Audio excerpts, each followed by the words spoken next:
ನಮಸ್ಕಾರ ಸ್ನೇಹಿತರೆ, ನಮ್ಮ ಮೋಟಿವೇಶನ್ ಮನ್ವಂತರ ಯೂಟ್ಯೂಬ್ ಚಾನಲ್ಗೆ ಸ್ವಾಗತ. ನೀವಿನ್ನೂ ನಮ್ಮ ಚಾನಲ್ಗೆ ಹೊಸಬರಾಗಿದ್ದರೆ ಈಗಲೇ ನಮ್ಮ ಚಾನಲ್ ತಪ್ಪದೇ ಸಬ್ಸ್ಕ್ರೈಬ್ ಮಾಡಿ ಮತ್ತು ಬೆಲ್ ಬಟನ್ ಅನ್ನು ಕ್ಲಿಕ್ ಮಾಡುವುದನ್ನು ಮರೆಯಬೇಡಿ. ಸ್ನೇಹಿತರೆ, ಒಂದು ಸಣ್ಣ ಘಟನೆಯಿಂದ ಶುರು ಮಾಡೋಣ. ಒಬ್ಬ ಯುವಕ ಇದ್ದ, ಹೊಸದಾಗಿ ಕೆಲಸಕ್ಕೆ ಸೇರಿದ್ದ. ಮೊದಲ ದಿನದಿಂದಲೇ ಆಫೀಸ್ನಲ್ಲಿ ಎಲ್ಲರ ಜೊತೆ ಸ್ನೇಹ ಬೆಳೆಸಬೇಕು ಅನ್ನೋ ಆಸೆಯಲ್ಲಿ ತನ್ನ ಮನೆಯ ಪರಿಸ್ಥಿತಿ, ಸಂಬಳ ಎಷ್ಟು ಬರುತ್ತೆ, ಮನೆಯಲ್ಲಿ ಏನೇನು ಸಮಸ್ಯೆ ಇದೆ, ಮುಂದೆ ಏನೇನು ಪ್ಲಾನ್ ಮಾಡಿದ್ದಾನೆ ಅನ್ನೋದನ್ನೆಲ್ಲ ಒಬ್ಬೊಬ್ಬರತ್ರ ಬಿಚ್ಚಿಟ್ಟುಬಿಟ್ಟ. 6 ತಿಂಗಳು ಕಳೆಯುವಷ್ಟರಲ್ಲಿ ಅವನ ಪ್ರತಿಯೊಂದು ವೈಯಕ್ತಿಕ ವಿಷಯವೂ ಇಡೀ ಆಫೀಸಿಗೆ ಗೊತ್ತಾಗ್ಬಿಟ್ಟಿತ್ತು. ಅವನ ಮಾತುಗಳು ತಿರುಚಿ ಬೇರೆ ರೂಪ ಪಡೆದು ಅವನ ಮೇಲಿನ ಅಧಿಕಾರಿಗಳ ಕಿವಿಗೂ ಬಿತ್ತು. ಆ ಯುವಕನಿಗೆ ಗೊತ್ತೇ ಆಗಲಿಲ್ಲ ತಾನು ಎಲ್ಲಿ ತಪ್ಪು ಮಾಡಿದೆ ಅಂತ. ಆದರೆ ಒಂದು ದಿನ ಪ್ರಮೋಷನ್ ಸಿಗಬೇಕಿದ್ದ ಜಾಗದಲ್ಲಿ ಬೇರೆಯವರಿಗೆ ಕೊಟ್ಟಾಗ ಕಾರಣ ಕೇಳಿದಾಗ ಗೊತ್ತಾಯ್ತು, ನೀನು ಸ್ವಲ್ಪ ಜಾಸ್ತಿ ಮಾತಾಡ್ತೀಯಾ, ನಿನ್ನತ್ರ ಏನು ಗುಟ್ಟಾಗಿಡೋಕಾಗಲ್ಲ ಅಂತ. ಇವತ್ತಿನ ಈ ಜಗತ್ತಿನಲ್ಲಿ ಸ್ನೇಹಿತರೆ, ಇಂತಹ ಘಟನೆಗಳು ಪ್ರತಿ ಮನೆಯಲ್ಲೂ, ಪ್ರತಿ ಆಫೀಸ್ನಲ್ಲೂ, ಪ್ರತಿ ಸ್ನೇಹಿತರ ಗುಂಪಿನಲ್ಲೂ ನಡೆಯುತ್ತಲೇ ಇರುತ್ತೆ. ಯಾರೋ ಒಬ್ಬ ವ್ಯಕ್ತಿ ನಮ್ಮ ಜೊತೆ ಸ್ವಲ್ಪ ಆತ್ಮೀಯವಾಗಿ ಮಾತಾಡಿದ ತಕ್ಷಣ ನಾವು ನಮ್ಮ ಮನಸ್ಸಿನ ಬಾಗಿಲನ್ನೇ ಪೂರ್ತಿ ತೆರೆದುಬಿಡ್ತೇವೆ. ನಮ್ಮ ದೌರ್ಬಲ್ಯ, ನಮ್ಮ ಕುಟುಂಬದ ಒಳಗಿನ ವಿಷಯ, ನಮ್ಮ ಆರ್ಥಿಕ ಪರಿಸ್ಥಿತಿ, ನಮ್ಮ ಭವಿಷ್ಯದ ಯೋಜನೆಗಳು, ನಮ್ಮ ಭಯಗಳು ಎಲ್ಲವನ್ನೂ ಹೇಳಿಬಿಡ್ತೇವೆ. ಇದು ಎಷ್ಟು ಅಪಾಯಕಾರಿ ಅಂತ ನಮಗೆ ಗೊತ್ತೇ ಆಗಲ್ಲ. ಯಾಕಂದ್ರೆ ಪ್ರತಿಯೊಬ್ಬ ಮನುಷ್ಯನ ಮನಸ್ಸಿನ ಆಳ ಬೇರೆ ಬೇರೆ. ನಾವು ಪ್ರೀತಿಯಿಂದ ಹೇಳಿದ ಮಾತು ಇನ್ನೊಬ್ಬರ ಕೈಯಲ್ಲಿ ಆಯುಧವಾಗಿ ಬದಲಾಗಬಹುದು. ಸೋಷಿಯಲ್ ಮೀಡಿಯಾ ಬಂದ ಮೇಲಂತೂ ಈ ಸಮಸ್ಯೆ ಇನ್ನೂ ಜಾಸ್ತಿಯಾಗಿದೆ. ಫೇಸ್ಬುಕ್, ಇನ್ಸ್ಟಾಗ್ರಾಮ್, ವಾಟ್ಸ್ಆಪ್ ಸ್ಟೇಟಸ್ಗಳಲ್ಲಿ ನಮ್ಮ ಪ್ರತಿಯೊಂದು ಖುಷಿ, ದುಃಖ, ಪ್ಲಾನ್, ಸಾಧನೆ ಎಲ್ಲವನ್ನೂ ಪ್ರಪಂಚಕ್ಕೇ ತೋರಿಸಿಬಿಡ್ತೇವೆ. ಹೊಸ ಕೆಲಸ ಸಿಕ್ಕ ಕೂಡಲೇ ಪೋಸ್ಟ್ ಹಾಕ್ತೀವಿ. ಹೊಸ ಮನೆ ಕಟ್ಟುವ ಪ್ಲಾನ್ ಇದ್ರೆ ಎಲ್ಲರಿಗೂ ಹೇಳ್ತೀವಿ. ಮದುವೆ ಗೊತ್ತಾದ ಕೂಡಲೇ ಡೀಟೇಲ್ಸ್ ಎಲ್ಲ ಹಂಚಿಕೊಳ್ತೀವಿ. ಆದರೆ ಇದೇ ಮಾಹಿತಿ ನಮ್ಮ ಶ್ರೇಯೋಭಿವೃದ್ಧಿಯನ್ನು ಸಹಿಸಲಾರದ ಕೆಲವರ ಕೈಗೆ ಸಿಕ್ಕಾಗ ಅದು ಅಸೂಯೆಯಾಗಿ, ಕುತಂತ್ರವಾಗಿ, ವಿಘ್ನವಾಗಿ ಪರಿವರ್ತನೆಯಾಗುತ್ತೆ ಅನ್ನೋದು ನಮಗೆ ಗೊತ್ತಾಗೋದೇ ಇಲ್ಲ. ನಮ್ಮ ಹಿರಿಯರು ಯಾಕೆ ಹೇಳ್ತಿದ್ರು ಗೊತ್ತಾ? ಮನೆಯ ಮಾತು ಮನೆಯಲ್ಲೇ ಇರಲಿ ಅಂತ. ಯಾಕೆ ಹೇಳ್ತಿದ್ರು ಬಾಯಿ ಬಿಗಿ ಇಟ್ಕೋಬೇಕು ಅಂತ? ಇವತ್ತು ನಾವು ಆ ಬುದ್ಧಿವಂತಿಕೆಯನ್ನ ಹಳೆಯ ಕಾಲದ ಮಾತು ಅಂತ ತಳ್ಳಿ ಹಾಕ್ತಿದ್ದೀವಿ. ಆದ್ರೆ ನಿಜ ಏನಪ್ಪಾ ಅಂದ್ರೆ, ಈ ಸೂತ್ರ ಎಂದೆಂದಿಗೂ ಬಳಕೆಗೆ ಬರುವಂತದ್ದು. ಯಾಕಂದ್ರೆ ಪ್ರಪಂಚದಲ್ಲಿ ಇರೋ ಎಲ್ಲಾ ಮನುಷ್ಯರು ನಮ್ಮ ಒಳ್ಳೆಯದನ್ನೇ ಬಯಸೋರಲ್ಲ. ಕೆಲವರು ನಮ್ಮ ಸ್ನೇಹಿತರಂತೆ ನಟಿಸಿ ನಮ್ಮ ಬಗ್ಗೆ ಎಲ್ಲಾ ತಿಳಿದುಕೊಂಡು ಸೂಕ್ತ ಸಮಯ ಬಂದಾಗ ಆ ಮಾಹಿತಿಯನ್ನೇ ನಮ್ಮ ವಿರುದ್ಧ ಬಳಸ್ತಾರೆ.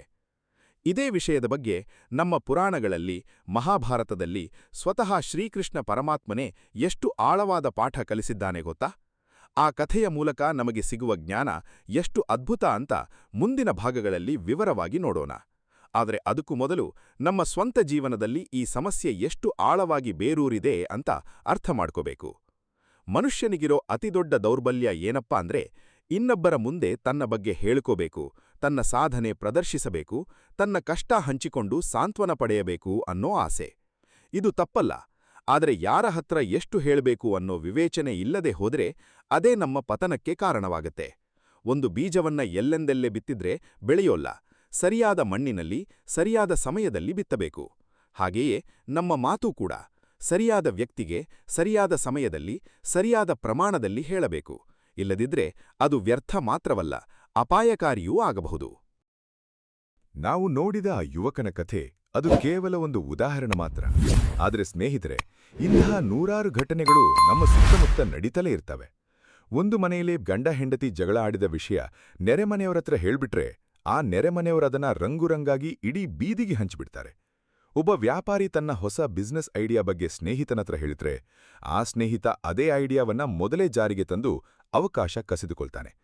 ಇನ್ನೊಬ್ಬ ವಿದ್ಯಾರ್ಥಿ ತನ್ನ ಕಷ್ಟದ ಕಥೆ, ಮನೆಯ ಪರಿಸ್ಥಿತಿಯ ಬಗ್ಗೆ ಕ್ಲಾಸ್ಮೇಟ್ಗಳತ್ರ ಹೇಳಿದ್ರೆ ಅದೇ ಮಾಹಿತಿ ಅವನನ್ನ ಗೇಲಿ ಮಾಡೋಕೆ, ಅವಮಾನಿಸೋಕೆ ಆಯುಧವಾಗುತ್ತೆ.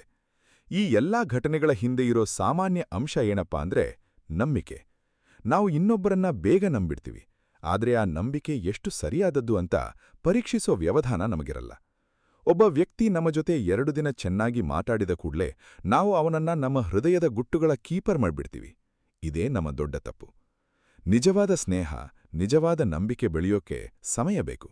ಆದರೆ ಇವತ್ತಿನ ವೇಗದ ಜಗತ್ತಿನಲ್ಲಿ ನಮಗೆ ಎಲ್ಲ ಬೇಗ ಬೇಕು. ಬೇಗ ಸ್ನೇಹ, ಬೇಗ ನಂಬಿಕೆ, ಬೇಗ ಆತ್ಮೀಯತೆ. ಇದೇ ನಮ್ಮನ್ನ ಅಪಾಯಕ್ಕೆ ಸಿಲುಕಿಸುತ್ತೆ. ಒಂದು ಮಾತಿದೆ ಗೊತ್ತಾ? ಪ್ರತಿಯೊಬ್ಬ ವ್ಯಕ್ತಿಯ ಬಳಿ ಎರಡು ಮುಖಗಳಿರ್ತವೆ. ಒಂದು ನಿಮ್ಮ ಮುಂದೆ ತೋರಿಸೋ ಮುಖ, ಇನ್ನೊಂದು ನಿಮ್ಮ ಬೆನ್ನು ಹಿಂದೆ ಇರೋ ಮುಖ. ಈ ಎರಡು ಮುಖಗಳ ನಡುವಿನ ವ್ಯತ್ಯಾಸ ಗುರುತಿಸೋಕೆ ನಮಗೆ ಸಮಯ ಬೇಕು, ವಿವೇಚನೆ ಬೇಕು, ಅನುಭವ ಬೇಕು. ಆದರೆ ನಾವು ಈ ಪ್ರಕ್ರಿಯೆಗೆ ಸಮಯ ಕೊಡದೆ ಆತುರದಲ್ಲಿ ಎಲ್ಲವನ್ನೂ ಹೇಳ್ಬಿಡ್ತೀವಿ. ಇನ್ನೊಂದು ಮುಖ್ಯ ವಿಷಯ ಏನಪ್ಪಾ ಅಂದ್ರೆ, ನಾವು ಹೇಳೋ ಪ್ರತಿಯೊಂದು ಮಾತಿಗೂ ಒಂದು ಶಕ್ತಿ ಇರತ್ತೆ. ನಮ್ಮ ಕನಸುಗಳು, ನಮ್ಮ ಯೋಜನೆಗಳು, ನಮ್ಮ ಗುರಿಗಳು ಇವೆಲ್ಲ ಒಂದು ರೀತಿಯ ಬೀಜದ ಹಾಗೆ. ಈ ಬೀಜ ಮಣ್ಣಿನ ಒಳಗೆ ಇದ್ದಾಗ ಮಾತ್ರ ಬೆಳೆಯುತ್ತೆ, ಮೊಳಕೆಯೊಡೆಯುತ್ತೆ.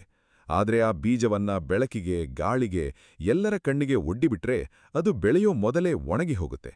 ಹಾಗೆಯೇ ನಮ್ಮ ಕನಸುಗಳನ್ನ, ನಮ್ಮ ಯೋಜನೆಗಳನ್ನ ಪ್ರತಿಯೊಬ್ಬರ ಮುಂದೆ ಹಂಚಿಕೊಂಡ್ರೆ ಅವರ ಅಸೂಯೆ, ಅವರ ನಕಾರಾತ್ಮಕ ಚಿಂತನೆ, ಅವರ ಟೀಕೆ ಇವೆಲ್ಲ ನಮ್ಮ ಕನಸನ್ನ ಬೆಳೆಯೋ ಮೊದಲೇ ಕೊಂದುಬಿಡುತ್ತೆ. ಇದನ್ನ ಇನ್ನೂ ಆಳವಾಗಿ ಅರ್ಥ ಮಾಡ್ಕೊಳ್ಳೋಕೆ ಒಂದು ಉದಾಹರಣೆ ನೋಡೋಣ. ಒಬ್ಬ ರೈತ ತನ್ನ ಹೊಲದಲ್ಲಿ ಹೊಸ ಬೆಳೆ ಬೆಳೆಯೋ ಯೋಜನೆ ಮಾಡ್ತಾನೆ. ಅವನಿಗೆ ಆ ಬೆಳೆ ಬಗ್ಗೆ ಒಳ್ಳೆ ಅರಿವಿದೆ, ಒಳ್ಳೆ ಆದಾಯ ಬರುತ್ತೆ ಅನ್ನೋ ನಂಬಿಕೆ ಇದೆ. ಆದರೆ ಅವನು ಈ ಯೋಜನೆಯನ್ನ ಬೀಜ ಬಿತ್ತೋ ಮೊದಲೇ ಊರಿನ ಎಲ್ಲರ ಮುಂದೆ ಹೇಳ್ಬಿಡ್ತಾನೆ. ಕೆಲವರು ಅವನ ಪ್ಲಾನ್ ಕೇಳಿ ಅಸೂಯೆಪಟ್ಟು ಅವನ ಬೆಳೆಗೆ ಹಾನಿ ಮಾಡೋ ಯೋಚನೆ ಮಾಡ್ತಾರೆ. ಕೆಲವರು ಅವನಿಗಿಂತ ಮೊದಲೇ ಅದೇ ಬೆಳೆ ಬೆಳೆದು ಮಾರುಕಟ್ಟೆಯನ್ನ ಆಕ್ರಮಿಸ್ಕೊಳ್ತಾರೆ. ಕೊನೆಗೆ ಆ ರೈತ ತನ್ನ ಶ್ರಮಕ್ಕೆ ತಕ್ಕ ಫಲ ಪಡೆಯೋಕೆ ಆಗಲ್ಲ. ಇದೇ ಪಾಠ ನಮ್ಮ ಜೀವನದ ಪ್ರತಿಯೊಂದು ಕ್ಷೇತ್ರದಲ್ಲೂ ಅನ್ವಯ ಆಗುತ್ತೆ. ನಮ್ಮ ವೃತ್ತಿ ಜೀವನ, ನಮ್ಮ ವ್ಯಾಪಾರ, ನಮ್ಮ ಆಧ್ಯಾತ್ಮಿಕ ಸಾಧನೆ, ನಮ್ಮ ವೈಯಕ್ತಿಕ ಸಂಬಂಧಗಳು ಎಲ್ಲದರಲ್ಲೂ ಒಂದು ಮೌನ, ಒಂದು ಗೌಪ್ಯತೆ ಅಗತ್ಯ. ಇದನ್ನು ನಮ್ಮ ಶಾಸ್ತ್ರಗಳಲ್ಲಿ ಮಿತಭಾಷಣ ಅಂತ ಕರೀತಾರೆ.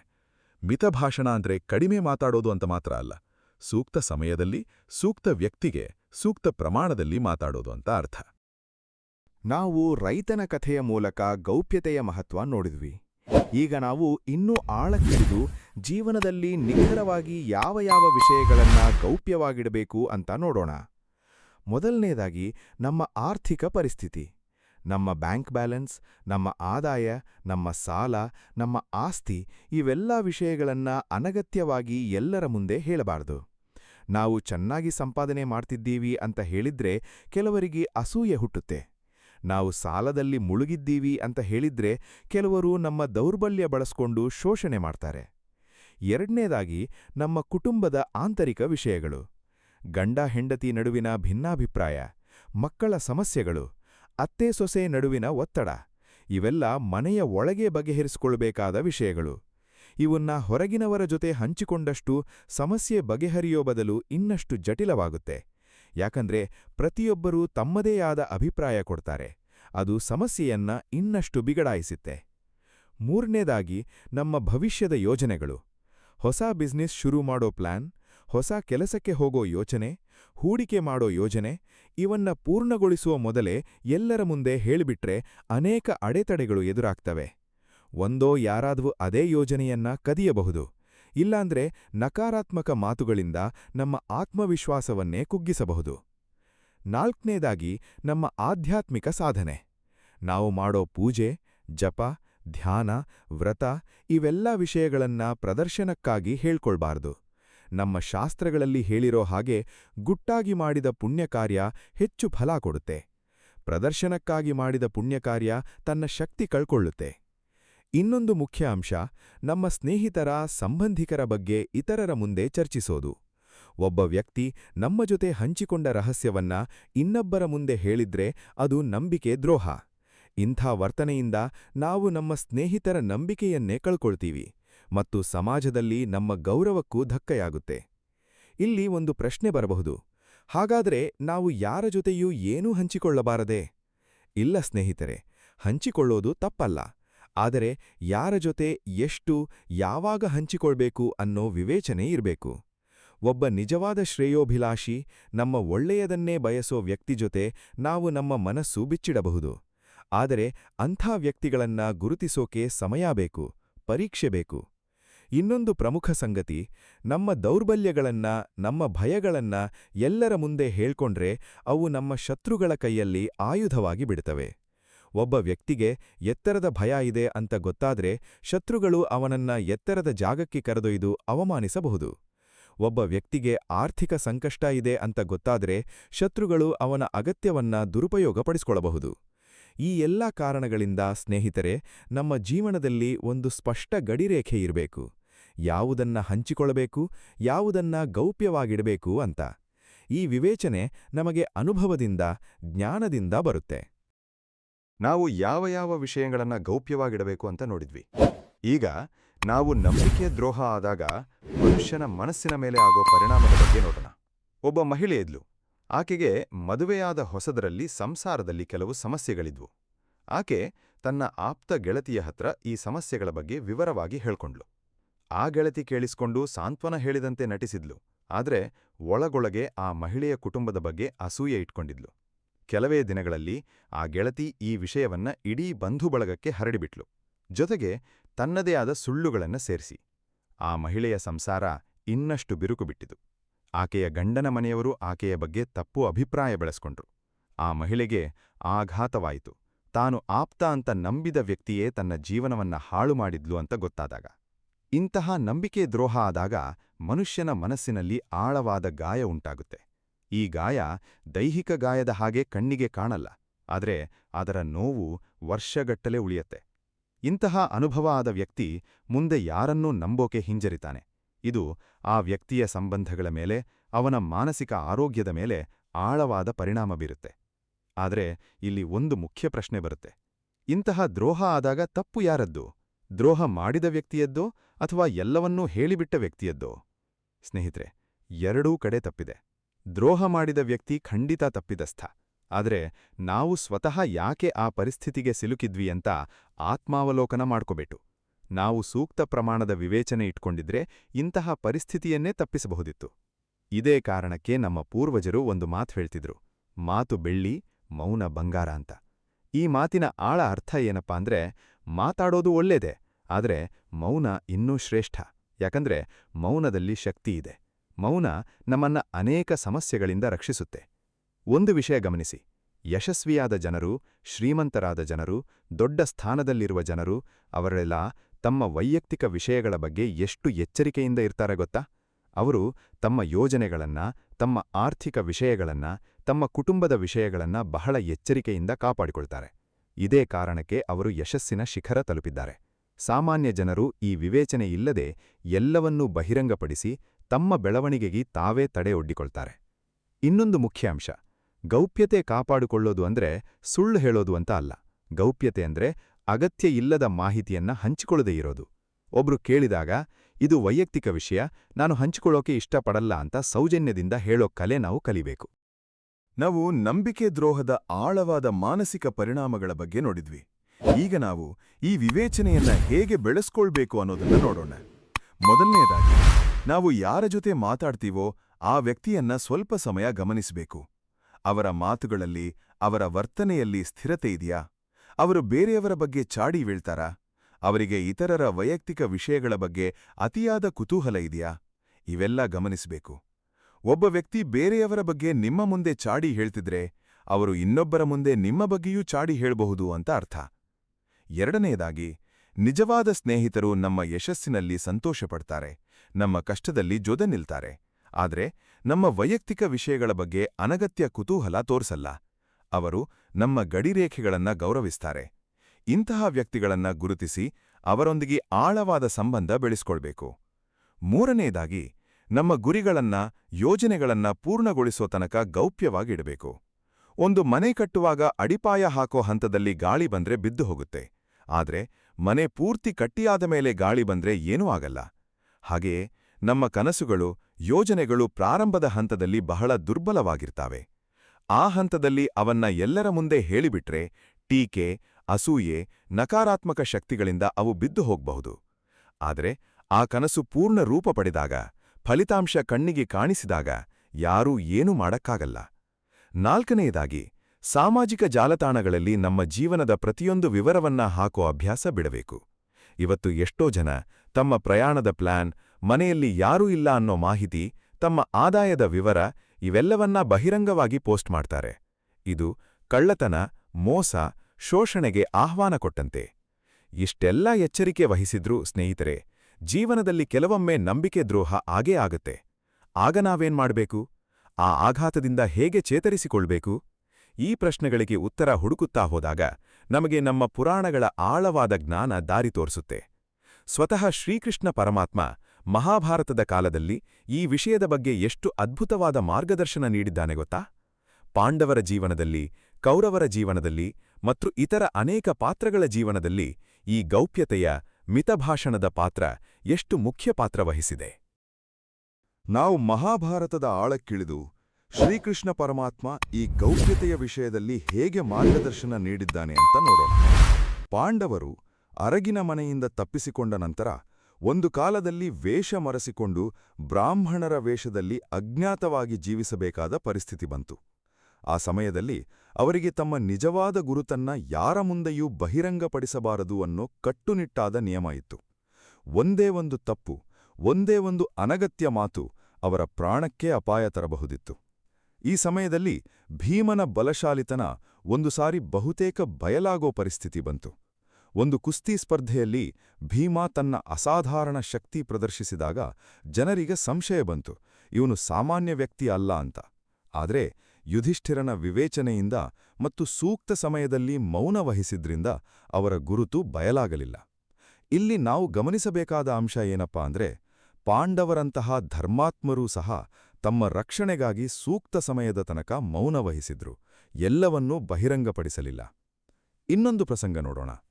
ದ್ರೌಪದಿ ಸ್ವಯಂವರದ ನಂತರ ಪಾಂಡವರು ದ್ರೌಪದಿಯನ್ನ ತಮ್ಮ ತಾಯಿ ಕುಂತಿಯ ಮುಂದೆ ಕರೆದೊಯ್ದಾಗ ಕುಂತಿ ಮಗನೊಬ್ಬ ತಂದ ವಸ್ತುವನ್ನ ಎಲ್ಲರೂ ಹಂಚಿಕೊಳ್ಳಿ ಅಂತ ಹೇಳ್ಬಿಟ್ಲು, ಅದೇನು ಅಂತ ಗೊತ್ತಿಲ್ಲದೆ. ಇದೊಂದು ರೀತಿಯ ಆಕಸ್ಮಿಕ ಘಟನೆ. ಆದರೆ ಇಲ್ಲಿ ಗಮನಿಸಬೇಕಾದ ಅಂಶ ಏನಪ್ಪಾ ಅಂದ್ರೆ, ವ್ಯಾಸ ಮಹರ್ಷಿಗಳಂತಹ ಜ್ಞಾನಿಗಳು ಈ ಪರಿಸ್ಥಿತಿಯನ್ನ ಪರಿಹರಿಸಿದಾಗ ಅವರು ಈ ವಿಷಯವನ್ನ ಬಹಳ ಎಚ್ಚರಿಕೆಯಿಂದ ರಹಸ್ಯವಾಗಿ ನಿಭಾಯಿಸಿದ್ರು. ಎಲ್ಲಾ ವಿಷಯಗಳನ್ನ ಬಹಿರಂಗ ಸಭೆಯಲ್ಲಿ ಚರ್ಚಿಸಲಿಲ್ಲ. ಈಗ ನಾವು ಶ್ರೀಕೃಷ್ಣನ ಸ್ವಂತ ಜೀವನದ ಒಂದು ಪ್ರಮುಖ ಘಟನೆ ನೋಡೋಣ. ಕಂಸನ ಸೆರೆಮನೆಯಲ್ಲಿ ಕೃಷ್ಣ ಜನಿಸಿದಾಗ ವಸುದೇವ ಆ ಮಗುವನ್ನ ರಹಸ್ಯವಾಗಿ ಗೋಕುಲಕ್ಕೆ ಸಾಗಿಸಿದ. ಈ ಇಡೀ ಘಟನೆ, ಈ ಇಡೀ ಯೋಜನೆ ಸಂಪೂರ್ಣ ಗೌಪ್ಯತೆಯಲ್ಲಿ ನಡೆಯಿತು. ಒಂದೇ ಒಂದು ಕಾವಲುಗಾರ ಸಹ ಎಚ್ಚರಗೊಂಡಿದ್ರೆ ಕೃಷ್ಣನ ಜೀವಕ್ಕೇ ಅಪಾಯ ಇತ್ತು. ಈ ಗೌಪ್ಯತೆಯ ಕಾರಣದಿಂದಲೇ ಕೃಷ್ಣ ಬದುಕುಳಿದ ಮತ್ತು ಮುಂದೆ ಅಧರ್ಮದ ವಿರುದ್ಧ ಹೋರಾಡೋ ಮಹಾನ್ ಕಾರ್ಯ ಮಾಡೋಕ್ಕೆ ಸಾಧ್ಯವಾಯಿತು. ಇಲ್ಲಿ ಶ್ರೀಕೃಷ್ಣನ ಜೀವನವೇ ನಮಗೆ ಮೊದಲ ಪಾಠ ಕಲಿಸುತ್ತೆ. ಪ್ರತಿಯೊಂದು ಮಹತ್ವದ ಕಾರ್ಯ, ಪ್ರತಿಯೊಂದು ದೊಡ್ಡ ಗುರಿ ಅದು ಪೂರ್ಣಗೊಳ್ಳೋ ತನಕ ರಕ್ಷಣೆ, ಗೌಪ್ಯತೆ ಬೇಡುತ್ತೆ. ಸ್ವತಃ ಭಗವಂತನ ಜನ್ಮವೇ ಗೌಪ್ಯತೆಯಲ್ಲಿ ರಕ್ಷಣೆ ಪಡೆದಿದ್ದು ಇದು ನಮಗೆ ಎಂತಹ ದೊಡ್ಡ ಸಂದೇಶ ಕೊಡುತ್ತೆ ಅಂತ ಯೋಚಿಸಿ. ನಾವು ಪಾಂಡವರ ಅಜ್ಞಾತವಾಸ ಮತ್ತು ಕೃಷ್ಣನ ಜನ್ಮದ ಗೌಪ್ಯತೆಯ ಬಗ್ಗೆ ನೋಡಿದ್ವಿ. ಈಗ ನಾವು ಭಗವದ್ಗೀತೆಯ ಆಳಕ್ಕೆ ಇಳಿಯೋಣ. ಭಗವದ್ಗೀತೆಯ 18ನೇ ಅಧ್ಯಾಯದಲ್ಲಿ ಶ್ರೀಕೃಷ್ಣ ಅರ್ಜುನನಿಗೆ ಒಂದು ಮಹತ್ವದ ಮಾತು ಹೇಳ್ತಾನೆ. ಈ ಜ್ಞಾನ, ಈ ಗೀತೆಯ ಸಾರ, ಇದನ್ನ ಯಾರಿಗೆ ಹೇಳಬೇಕು, ಯಾರಿಗೆ ಹೇಳಬಾರ್ದು ಅಂತ ಸ್ಪಷ್ಟವಾಗಿ ಹೇಳ್ತಾನೆ. ಕೃಷ್ಣ ಹೇಳ್ತಾನೆ, ಈ ಪರಮ ಗುಹ್ಯವಾದ ಜ್ಞಾನವನ್ನ ತಪಸ್ಸಿಲ್ಲದವರಿಗೆ, ಭಕ್ತಿಯಿಲ್ಲದವರಿಗೆ, ಕೇಳೋ ಇಚ್ಛೆಯಿಲ್ಲದವರಿಗೆ ಮತ್ತು ಭಗವಂತನ ಬಗ್ಗೆ ಅಸೂಯೆ ಇಟ್ಟುಕೊಂಡವರಿಗೆ ಎಂದಿಗೂ ಹೇಳಬಾರದು ಅಂತ. ಇದೇ ಜ್ಞಾನವನ್ನ ಯಾರು ಭಕ್ತಿಯಿಂದ, ಶ್ರದ್ಧೆಯಿಂದ ಕೇಳೋಕೆ ಸಿದ್ಧರಿದ್ದಾರೋ ಅವರಿಗೆ ಮಾತ್ರ ಈ ಜ್ಞಾನವನ್ನ ಹಂಚಬೇಕು ಅಂತ ಸ್ಪಷ್ಟವಾಗಿ ಸೂಚಿಸ್ತಾನೆ. ಇಲ್ಲಿ ಗಮನಿಸಬೇಕಾದ ಅಂಶ ಏನಪ್ಪಾ ಅಂದ್ರೆ, ಸ್ವತಃ ಭಗವಂತನೇ ತನ್ನ ಪರಮ ಜ್ಞಾನವನ್ನ ಎಲ್ಲರಿಗೂ ಹಂಚಬಾರದು ಅಂತ ಹೇಳ್ತಿದ್ದಾನೆ. ಜ್ಞಾನ ಎಷ್ಟೇ ಶ್ರೇಷ್ಠವಾಗಿದ್ರೂ ಅದನ್ನ ಸ್ವೀಕರಿಸೋ ಯೋಗ್ಯತೆ ಇಲ್ಲದವರ ಮುಂದೆ ಹಂಚಿದ್ರೆ ಅದು ವ್ಯರ್ಥ ಆಗುತ್ತೆ, ಕೆಲವೊಮ್ಮೆ ಅಪಾಯಕಾರಿಯೂ ಆಗಬಹುದು. ಇದೇ ಸೂತ್ರ ನಮ್ಮ ವೈಯಕ್ತಿಕ ಜೀವನಕ್ಕೂ ಅನ್ವಯಿಸುತ್ತೆ. ನಮ್ಮ ಮನಸ್ಸಿನ ಮಾತು, ನಮ್ಮ ಯೋಜನೆ, ನಮ್ಮ ಗುಟ್ಟುಗಳನ್ನ ಸ್ವೀಕರಿಸೋ ಯೋಗ್ಯತೆ, ಗೌರವ ಇಲ್ಲದವರ ಮುಂದೆ ಹಂಚಿಕೊಂಡ್ರೆ ಅದು ಅಪಾಯ ತರುತ್ತೆ. ಇನ್ನೊಂದು ಪ್ರಸಂಗ ನೋಡೋಣ. ಕುರುಕ್ಷೇತ್ರ ಯುದ್ಧದ ಮೊದಲು ಶ್ರೀಕೃಷ್ಣ ಸಂಧಾನಕ್ಕಾಗಿ ಹಸ್ತಿನಾಪುರಕ್ಕೆ ಹೋಗ್ತಾನೆ. ಆ ಸಮಯದಲ್ಲಿ ದುರ್ಯೋಧನ ಕೃಷ್ಣನನ್ನ ಸೆರೆಹಿಡಿಯೋ ಸಂಚು ರೂಪಿಸ್ತಾನೆ. ಆದ್ರೆ ಈ ರಹಸ್ಯ ಸಂಚು ವಿದುರನಿಗೆ ಗೊತ್ತಾಗುತ್ತೆ. ವಿದುರ ಈ ವಿಷಯವನ್ನ ರಹಸ್ಯವಾಗಿ ಬಹಳ ವಿವೇಚನೆಯಿಂದ ಕೃಷ್ಣನಿಗೆ ತಿಳಿಸ್ತಾನೆ, ಯಾರ ಮುಂದೆಯೂ ಬಹಿರಂಗವಾಗಿ ಚರ್ಚಿಸದೆ. ಇಲ್ಲಿ ವಿದುರನ ಜಾಣ್ಮೆ ಎಷ್ಟು ಮುಖ್ಯ ಪಾತ್ರ ವಹಿಸಿತು ಗೊತ್ತಾ? ಒಂದು ವೇಳೆ ಈ ವಿಷಯ ಬಹಿರಂಗವಾಗಿ ಚರ್ಚೆಯಾಗಿದ್ರೆ ಸಭೆಯಲ್ಲಿ ಗೊಂದಲ ಉಂಟಾಗಿ ಕೃಷ್ಣನ ಪ್ರಾಣಕ್ಕೆ ಇನ್ನಷ್ಟು ಅಪಾಯ ಬರ್ತಿತ್ತು. ಶ್ರೀಕೃಷ್ಣ ಇಲ್ಲಿ ನಮಗೆ ಕಲಿಸೋ ಪಾಠ ಏನಪ್ಪಾ ಅಂದ್ರೆ, ಪ್ರತಿಯೊಂದು ರಹಸ್ಯ ಮಾಹಿತಿಯನ್ನ ಸೂಕ್ತ ವ್ಯಕ್ತಿಗೆ ಸೂಕ್ತ ಸಮಯದಲ್ಲಿ ಸೂಕ್ತ ರೀತಿಯಲ್ಲಿ ಮಾತ್ರ ತಿಳಿಸಬೇಕು. ವಿದುರ ಇದನ್ನ ಬಹಳ ಸಮರ್ಥವಾಗಿ ಪಾಲಿಸಿದ. ಈ ಜಾಣ್ಮೆಯಿಂದಲೇ ಕೃಷ್ಣ ಸುರಕ್ಷಿತವಾಗಿ ಹಸ್ತಿನಾಪುರದಿಂದ ಹಿಂತಿರುಗಿದ. ಇನ್ನೊಂದು ಆಳವಾದ ಪ್ರಸಂಗ.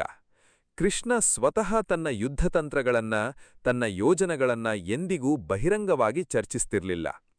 ಪಾಂಡವರ ಪರವಾಗಿ ಯುದ್ಧ ಗೆಲ್ಲೋ ಪ್ರತಿಯೊಂದು ತಂತ್ರವನ್ನ ಅವನು ಸೂಕ್ತ ಸಮಯದಲ್ಲಿ ಸೂಕ್ತ ವ್ಯಕ್ತಿಗೆ ಮಾತ್ರ ತಿಳಿಸ್ತಿದ್ದ.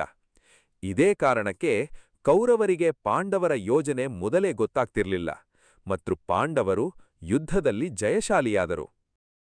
ನಾವು ಭಗವದ್ಗೀತೆಯ ಬೋಧನೆ ಮತ್ತು ವಿದುರನ ಜಾಣ್ಮೆಯ ಬಗ್ಗೆ ನೋಡಿದ್ವಿ. ಈಗ ನಾವು ಇನ್ನೊಂದು ಆಳವಾದ ಪ್ರಸಂಗ ನೋಡೋಣ. ದ್ರೌಪದಿಯ ಜೀವನದಲ್ಲಿ ಒಂದು ಪ್ರಮುಖ ಘಟನೆ ಇದೆ. ಕೀಚಕನಿಂದ ಅವಮಾನಗೊಂಡಾಗ ದ್ರೌಪದಿ ತನ್ನ ನೋವನ್ನ ಎಲ್ಲರ ಮುಂದೆ, ಪ್ರತಿಯೊಬ್ಬ ಪಾಂಡವನ ಮುಂದೆ ಬಹಿರಂಗವಾಗಿ ಹೇಳಲಿಲ್ಲ. ಬದಲಿಗೆ ಆಕೆ ಬಹಳ ವಿವೇಚನೆಯಿಂದ ಸೂಕ್ತ ಸಮಯದಲ್ಲಿ ಭೀಮನ ಜೊತೆ ಮಾತ್ರ ಈ ವಿಷಯ ಚರ್ಚಿಸಿದ್ಲು. ಯಾಕೆಂದ್ರೆ ಆಕೆಗೆ ಗೊತ್ತಿತ್ತು, ಈ ವಿಷಯ ವಿರಾಟರಾಜನ ಆಸ್ಥಾನದಲ್ಲಿ ಇಡೀ ಜನರ ಮುಂದೆ ಹೇಳಿದ್ರೆ ಪಾಂಡವರ ಅಜ್ಞಾತವಾಸದ ರಹಸ್ಯವೇ ಬಯಲಾಗಬಹುದು ಅಂತ. ಈ ವಿವೇಚನೆಯಿಂದಲೇ ಭೀಮ ರಹಸ್ಯವಾಗಿ ಕೀಚಕನಿಗೆ ತಕ್ಕ ಶಿಕ್ಷೆ ಕೊಟ್ಟ. ಪಾಂಡವರ ಗುರುತು ಬಯಲಾಗ್ಲಿಲ್ಲ. ಇಲ್ಲಿ ದ್ರೌಪದಿಯ ವಿವೇಚನೆ ನಮಗೊಂದು ದೊಡ್ಡ ಪಾಠ ಕಲಿಸುತ್ತೆ. ನೋವು ಆದಾಗ, ಅವಮಾನ ಆದಾಗ ಆ ಕ್ಷಣದ ಆವೇಶದಲ್ಲಿ ಎಲ್ಲರ ಮುಂದೆ ಎಲ್ಲವನ್ನೂ ಹೇಳಿಬಿಡೋ ಬದಲು ಸೂಕ್ತ ವ್ಯಕ್ತಿಯ ಜೊತೆ ಸೂಕ್ತ ಸಮಯದಲ್ಲಿ ಚರ್ಚಿಸಿ ಪರಿಹಾರ ಕಂಡುಕೊಳ್ಬೇಕು. ಇನ್ನೊಂದು ಪ್ರಸಂಗ, ಶ್ರೀಕೃಷ್ಣ ಸ್ವತಃ ಪಾಂಡವರಿಗೆ ಯುದ್ಧದ ಕೊನೆಯ ಹಂತದಲ್ಲಿ ಅಶ್ವತ್ಥಾಮ ಹೆಸರಿನ ಆನೆ ಸತ್ತ ವಿಷಯವನ್ನ ಬಳಸಿ ದ್ರೋಣಾಚಾರ್ಯರಿಗೆ ಸಂದೇಶ ಕೊಡಿಸೋ ಸಂದರ್ಭ ಬಂದಾಗ ಈ ಇಡೀ ವಿಷಯದ ಸತ್ಯಾಸತ್ಯತೆಯ ಬಗ್ಗೆ ಸಂಪೂರ್ಣ ಮಾಹಿತಿ ಎಲ್ಲರಿಗೂ ಗೊತ್ತಿರಲಿಲ್ಲ. ಈ ಪ್ರಸಂಗದಿಂದ ನಾವು ಕಲಿಯಬೇಕಾದ ಪಾಠ ಸತ್ಯದ ಬಗ್ಗೆ ಅಲ್ಲ, ಬದಲಿಗೆ ಯುದ್ಧದಂತಹ ಕಠಿಣ ಸಂದರ್ಭಗಳಲ್ಲಿ ಪ್ರತಿಯೊಂದು ಮಾಹಿತಿಯನ್ನ ಎಷ್ಟು ಎಚ್ಚರಿಕೆಯಿಂದ ನಿಭಾಯಿಸಬೇಕು ಅನ್ನೋದು. ಇನ್ನೊಂದು ಪ್ರಮುಖ ಸಂಗತಿ, ಶ್ರೀಕೃಷ್ಣ ಸುದಾಮನ ಸ್ನೇಹಿತನಾಗಿ ಸುದಾಮ ತನ್ನ ಬಡತನದ ಬಗ್ಗೆ ನೇರವಾಗಿ ಕೃಷ್ಣನಿಗೆ ಹೇಳೋಕೆ ಸಂಕೋಚಪಟ್ಟಾಗ ಕೃಷ್ಣ ಅವನ ಮೌನವನ್ನೇ ಗೌರವಿಸಿದ. ಸುದಾಮ ತನ್ನ ಕಷ್ಟವನ್ನ ಬಹಿರಂಗವಾಗಿ ಹೇಳದೇ ಇದ್ರೂ ಕೃಷ್ಣ ಅವನ ಆಂತರ್ಯ ಅರ್ಥ ಮಾಡಿಕೊಂಡು ಸಹಾಯ ಮಾಡಿದ. ಇಲ್ಲಿ ನಾವು ಕಲಿಯೋ ಪಾಠ ಏನಪ್ಪಾ ಅಂದ್ರೆ, ನಿಜವಾದ ಸ್ನೇಹಿತರು, ನಿಜವಾದ ಹಿತೈಷಿಗಳು ನಮ್ಮ ಮೌನವನ್ನೂ ಅರ್ಥ ಮಾಡ್ಕೊಳ್ತಾರೆ, ನಮ್ಮನ್ನ ಎಲ್ಲವನ್ನೂ ಹೇಳೋಕೆ ಒತ್ತಾಯಿಸಲ್ಲ. ಈ ಎಲ್ಲಾ ಪ್ರಸಂಗಗಳಿಂದ ಶ್ರೀಕೃಷ್ಣ ನಮಗೆ ಕಲಿಸೋ ಸಾರಾಂಶ ಸ್ಪಷ್ಟ. ಜೀವನದಲ್ಲಿ ಪ್ರತಿಯೊಂದು ಮಾತಿಗೂ ಒಂದು ಸೂಕ್ತ ಸಮಯ, ಸೂಕ್ತ ವ್ಯಕ್ತಿ, ಸೂಕ್ತ ಪ್ರಮಾಣ ಇರುತ್ತೆ. ಈ ವಿವೇಚನೆ ಇಲ್ಲದೆ ಮಾತಾಡಿದ್ರೆ ಅದು ನಮ್ಮ ವಿನಾಶಕ್ಕೆ ಕಾರಣ ಆಗಬಹುದು. ಆದರೆ ಈ ವಿವೇಚನೆಯಿಂದ ಮಾತಾಡಿದ್ರೆ ಅದೇ ನಮ್ಮ ರಕ್ಷಣೆಗೆ, ನಮ್ಮ ಯಶಸ್ಸಿಗೆ ಕಾರಣ ಆಗತ್ತೆ.